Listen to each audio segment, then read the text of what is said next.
What's up, y'all? It's me, it's your boy Asmongold, and today I'm going to show you guys how to get Challenge Mode Gold in Auchindoun. And this can be one of the hardest challenge modes if you don't have a Death Knight, and one of the easiest ones if you do.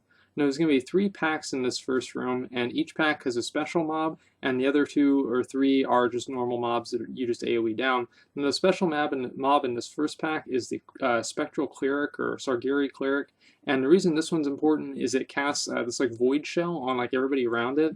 And so what you want to do here is you want to make sure that as soon as you cast it, you dispel it, or you can just damage through it, but you really just want to dispel it. And as soon as he casts the first one and he gets pretty low, you want to pull the next 2 packs. Now the other 2 packs are important because they have the Soulbinder. Now the Soulbinder, after she casts Mind Seer, after she finishes this cast here, she's always going to cast Bind Will. Now this is like a 1-second cast, so you got to go really fucking fast with interrupting this, and that's my job here.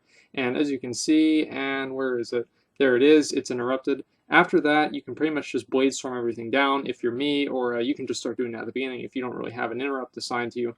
But usually, the Cleric will not cast a second Void Shell as long as you AoE them down pretty quickly. Now, this can be pretty hard for melee, and the reason for that is the Hoplites there, what they do is whenever they deal a melee strike, they do a cleave, and it does like 70,000 damage in front of them. It's like a cone, like Shockwave or something like that. And so you want to make sure that you're not standing in front of them. And so if your tank has to kite around a whole lot, you're going to be having a bad day. Now the last guy that you have to look at here is the Spirit Tender. Now he's the special mob in the pack in the back. Now what you have to do with him is he either casts Void Mending, you can interrupt this, and you can also dispel it. And so that makes it a lot easier. And another thing that he does is he does like a life swap with somebody, and he actually will end up killing his own party members, which is pretty funny. But you just pretty much want to damage him down as fast as you can. And the life swap is pretty hard to prevent, but he'll probably end up doing that like once or twice. But either way, just make sure you interrupt or dispel Void Mending as fast as possible. And as you can see, he just did it right there, and the Hoplite's almost dead. There, Hoplite's dead. And Hoplite, if I didn't mention, he's the one that does the cleave. I think I actually did say that. But either way, you want to make sure that you try to not have this happen, which is like the Spirit Tender's up, and then everything else is dead, so you have to like waste time on him. But either way, you can also root the, and you get stunned here, by the way. No way to avoid it, alright?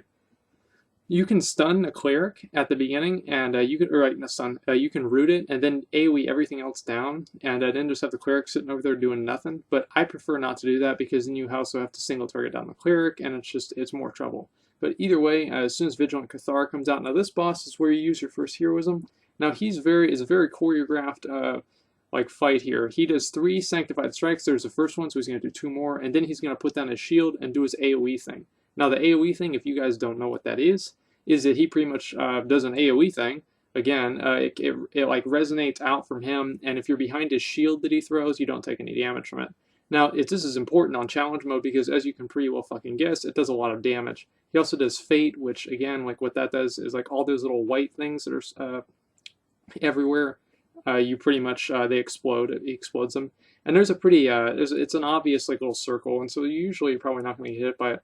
As you can see there, it did like 40,000 damage to me, and I think I had a cooldown up, or there was some sort of thing up on me. But either way, if you're ranged, you have like a big cooldown, you can probably sit out and damage through it, but I wouldn't really recommend that all that much. After that, you should probably have him dead before he casts his second like a resonating holy light thing that you have to get behind his shield. Usually we were killing him right after that, but after we got this new group with the Death Knight, we killed him like right before that. And so either way, you're probably going to be doing pretty okay on time, but if you're going pretty far into the second, or I guess like the third main phase, you're probably not doing very well on your single target DPS. Now as you can see, he's getting pretty low, and then there's a shield down, and then he's dead. So it's pretty easy to do. Now this next part can be actually pretty annoying to do, but that's because of the Arbiters. Now what the Arbiters do is they do a charge as soon as they're activated, so you can root them. Like I charge in right here. Sorry, I had to breathe here. I was talking a lot. I did a charge there, and what that did is that prevented the root, prevented the charge from going off the first time. And so he'll still charge after that, but at least it prevented the first one to get some good damage into him at the beginning here. Now the Magus does 2 things. He casts this like Arcane Bolt. You can interrupt that. And that's what just hit me there, and that was a lot of damage. And he also casts like these arcane orbs that rotate around him, and they do like 70k damage whenever they hit you. And so you want to make sure this is like a complete anti-melee mechanic, which is really fucking annoying, but that's just the way it is. Just make sure you're not standing in front of the purple orbs, and it's not really all that hard to avoid either way.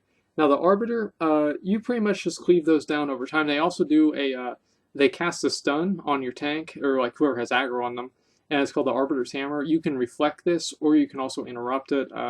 We kind of just did both, right? The Soul Priest here, what the Soul Priest does is she casts Shadow Word Pain on a random target, and she also casts this Void Zone on the ground. And as you see here, it's about to happen. There it is right there. And so if you stand in it, boom, you're fucking feared, just like Pyro. That's what happens. And the Siphene spawns. It's all kinds of problems. The easy, simple solution here is you just don't stand in the Void Zone. Problem solved. Now, as soon as you kill her and the defenders don't really do much either way. They're just basically like just really simple trash mobs, and they also slow you, so that's kind of annoying. And as you see, like there's the first charge, and like I wasn't there, I wasn't in range, and so I wasn't able to get that first charge, and or root the first charge. This pack here is a little annoying, but you want to save all your cooldowns. You don't really want to be using any cooldowns for this pack, and the reason for that is you can have a really big AoE pull after this. Now the Magus, you pretty much want to just cleave these guys down and kill them pretty equally. Now, there's no real magic, I guess, like tricks for this. Now, you can pull all this stuff together, but the odds are you're probably going to have a really bad day, especially if you have any melee. If you have any melee, like, oh, it's going to be awful.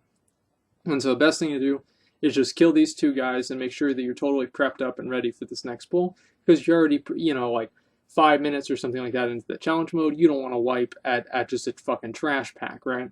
And so this pack has 3 important mobs and 2 unimportant mobs. It's got the Magus and the Arbiter. We've already talked about them. And it also has this third mob here, a Warden. Now the Warden does a Death Grip, and he does a lot of damage to your tank. And he also does a Death Grip, and he also puts his shield on the ground, or is like a hammer on the ground. It's like Light's Hammer, like the Paladin ability. And so if you stand in that, you take a lot of damage. And so obviously with him gripping everybody in, and then the Magus also doing the Arcane Orbs, and then the Arbiter charging, it's all kinds of a pain in the ass. And so as soon as you kill one of these guys, it just becomes a non-issue. It's just a complete non-issue, just because obviously, like, just like the way that they all work together is what makes this a very difficult pull. And so as soon as you kill the first one, or like just one of them, doesn't even really matter which one besides the defenders, this it's done. It's not even an issue, right? So as soon as you kill the first one, it's pretty much dead. Now Soulbinder is just like, Soulbinder Naomi is just not even a big deal. Like, this is the easiest boss in here. She casts Mind Spike. If you interrupt it, who gives a fuck? If you don't, who gives a fuck? It doesn't even really make a difference between the real incoming damage on your tank. Now, you want to have her tanked right in the middle of this little area. So like that little diamond thing in the middle of the circle, you want to have her standing right on top of that, because if she's standing right on top of that, whenever she casts Soul Vessel, as you can see here, if she was in the middle there, we'd be able to hit her, right? But I'm not going to go out and hit her because I'm going to be taking all kinds of damage, and I might die. But as Death Knight, it doesn't really matter, because obviously you can AMS. So after this, she's going to go, I think, to my left here, and she's going to cast, she's going to summon some defenders, and she's also going to summon a Magus. Now, honestly, you don't really want to be spending any time doing any kinds of DPS to these ads. Like, you can AoE them down, maybe some passive cleave, something like that. But other than that, you really don't want to be spending any time AoEing the ads, because any damage that you're taking off of the ads is, or onto the ad, you're putting onto the ads is or damage that you're taking off the boss. Confused myself there, but it's pretty simple. So here I'm yelling at the tank right here. I'm like, pull her to the fucking middle, pull her to the fucking middle, and you guys are going to see why in just a second, and it's going to save us a whole lot of time. Now, whenever the Magus is on top of everybody, and he's also, and she's casting Soul Vessel because everybody has to be stacked up, you might want to stun him or do something like that just to make sure that there's not too much trouble. And as you can see, I can attack her through the Soul Vessel, and it's not really an issue. So after this, you probably shouldn't get a second set of ads. If you're getting a second set of ads, your DPS is probably pretty low, because, as you guys can see, like, my damage is fucking garbage on that pull. And so, I was pretty much getting carried, and so, unless you have, like, really bad damage, you're probably not going to get 2 sets of ads, but if you do, just kite the ads and focus on the boss. But that's pretty much what you should do for all of it. Now, the first pack here, the first pull, is this Abyssal guy. Now, you can actually root this guy indefinitely. Like, you just have him sit there. Now, he counts, I think he counts for a mob, so it's not like you can just, like, root him there and then just, like, forget about him. But either way, you can pretty much make him a non-issue. Now, whenever he gets 50%, what you can do is you can, like, kind of circle around. Since he's, like, really slow, he'll, like, fixate on a random party member. It's almost always ranged, and so since it's on a hunter, it's basically doing nothing. And you can kill him and then kite to the second pack, which is the Pyromaniacs. Now, Pyromaniacs are pretty important, but they're also pretty easy to kill. And the reason for that is that they don't have a lot of health, they cast slowly, and you can interrupt their cast. And also you can spell reflect them. So if I have mass spell reflect for this instance, and I'm gonna show you guys like later on in this instance, it's fucking amazing to have mass spell reflect for here. Felguard does one ability, okay? And the only reason you should be getting hit by this ability is if you're fucking dumb. And that's called Fel Smash, or yeah, Fel Stomp. And if you get hit by it, it knocks you back, and it also does like 100,000 damage. And so, you know, insult to injury, and you should never be even getting hit by this. You should not, that death grip should not have happened. You want to save the Gorfine's Grasp for the big pull, but there was a miscommunication, and so that's what happened, right? Simple, that's just the way it goes, okay? Now, the Felguard here, just cleave him down. Don't really worry about him. He doesn't even really do that much damage. Just make sure that you have the Pyromaniacs. Now, whenever they're all stacked up, it's not even an issue to stop the cast because you just stun them, right? So, like, even for our group, like, we've got Intimidating Shout. We've got, we don't have Remorseless Winter. We have Binding Shout. We have Shadow Fury. I think like Paladins have like Blinding Light. Maybe they got rid of that. But either way, we have at least 2 different stuns that'll stop their casts. And so we really should never be getting hit by all of them. Now, for this next pull here, this is where we really wanted to be using Gorfine's Grasp. And for gripping everything to the middle, and see, we had to pull this one pack individually because it was still on cooldown from the last pull. But as soon as it comes off cooldown, we're going to go in the middle and show you guys how good Gorfine's Grasp is. Now, this is the room that if you don't have a Death Knight, you waste time on, and if you do have a Death Knight, you save time on. As you can see, he's going right to the middle, grips everything together, and here I come, you know, just fucking Blade Storm. Like, I popped Recklessness. Like, I was just going big dick right here. I mean, look at that, getting destroyed.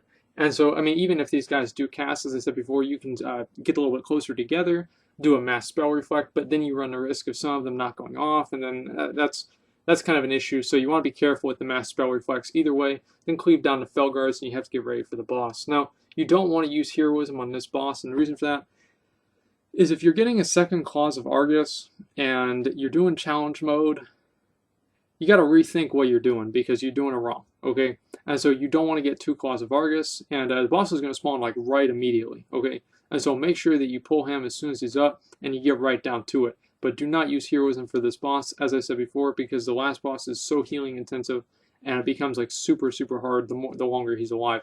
Now this boss does like one thing that like if you have a shitty tank, you're going to know immediately because he's not going to know to run away from Fel Lash, which knocks you back. It only makes you take 20% more damage or 50% more damage in Heroic. In challenge modes, it makes you take 100% more damage, and so you want to make sure you do not get hit by that.